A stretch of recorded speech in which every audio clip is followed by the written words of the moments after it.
pontapé dessa conversa que eu já vou abrir com ela.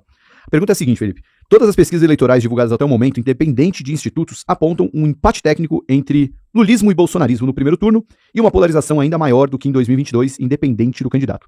Pela sua experiência, o que pode mudar esse cenário até outubro? São campanhas nas ruas, são redes sociais, crescimento de algum candidato? Enfim, a gente está ainda em abril, mas dá pra dizer que o cenário já tá definido ali, o Lula versus Vamos lá, Bolsonaro? deixa eu explicar uma coisa que é importante aqui, para quem acompanha, inclusive, o trabalho que a Quest faz. Em 2023, eu publiquei um livro com o jornalista Thomas Traum, chamado Biografia do Abismo, né?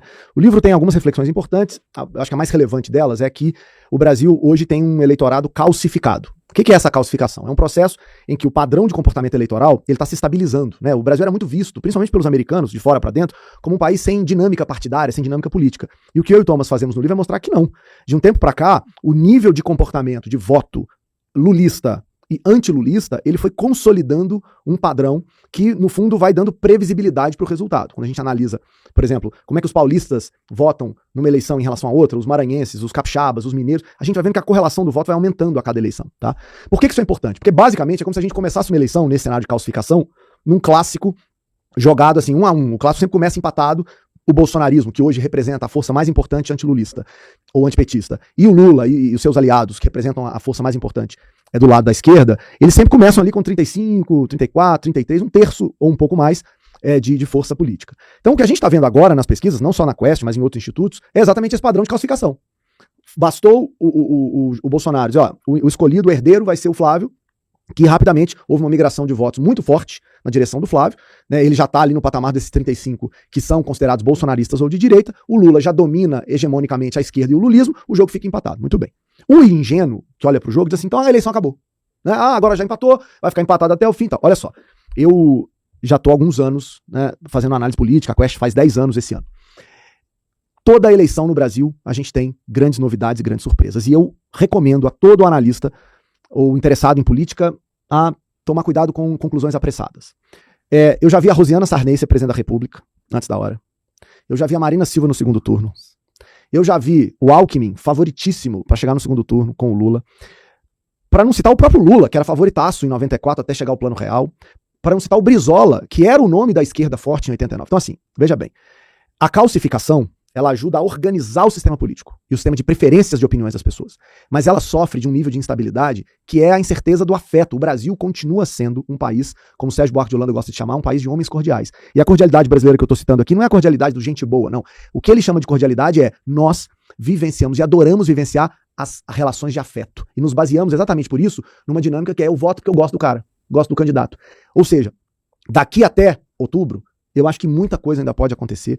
Você tem a possibilidade do governo se recuperar, você tem a possibilidade do Flávio sofrer com rejeição aguda, você tem a possibilidade de um outsider se mobilizar, tudo isso vai depender das condições da disputa, do noticiário, das novidades que a gente vai ter, e como eu disse, toda eleição tem sempre uma novidade.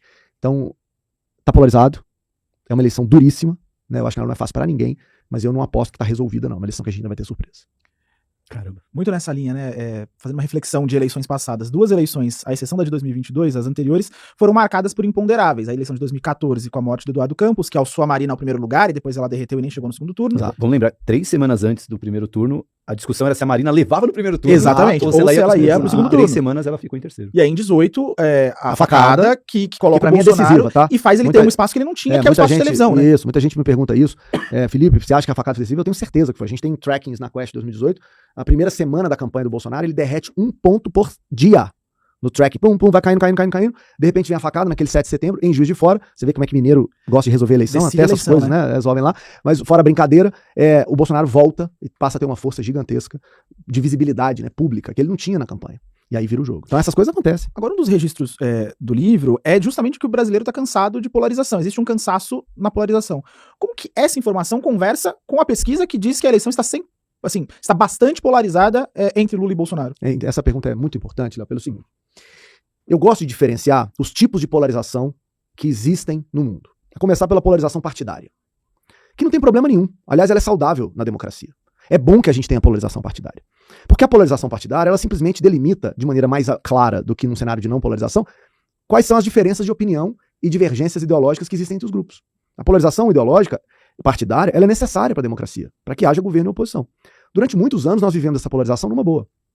Essa polarização partidária no Brasil, ela durou até 2006. A partir de 2006, a gente passou a ter o que eu chamo de polarização social.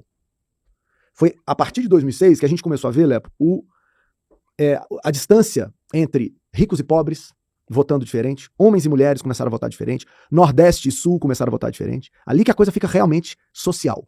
Tá? Mas, de novo, é do jogo. Você tem regiões com interesses diferentes, você tem grupos políticos com interesses diferentes, e tá tudo bem. Só que, a partir de 2018, a polarização deixou de ser ideológica ou social e passou a ser afetiva. Ou seja, a gente passou a viver um cenário em que a polarização não é mais de adversário político, é de inimigo. Eu passo a olhar pro outro do mesmo jeito que o palmeirense aí na frente olha pro corintiano. Que estamos num país polarizado, não é de hoje, desde 2014, naquela eleição da Dilma e Aécio. Mas, nesse exato momento, as pesquisas não refletem a realidade do que a gente vai ver na campanha eleitoral. Explico. Eu estou pensando em eleições, você está pensando, você é entusiasta desse tema, mas esse tema ainda não está na cabeça do eleitor. Então, quando nós vemos os números de pesquisas hoje, o que a gente está vendo, na verdade, é um recall. Nesse exato momento, a lembrança que o eleitor tem, em função da polarização, é Lula e Bolsonaro. Não foi apresentado ainda, pelo ecossistema político, o cardápio de opções para os eleitores, ou seja, isso vai acontecer de certa forma. Então, eu entendo o seguinte... A situação é polarizada sim, mas não significa que os outros candidatos estão fora do jogo, não. Então, eu entendo o seguinte, temos uma diferença enorme para a campanha de 2022. Na campanha de 2022, somados todos os candidatos juntos, o índice deles, na média das pesquisas, nesse momento, era 42%. 42%, a soma deles todos. Lula, na ocasião, tinha em média 43%.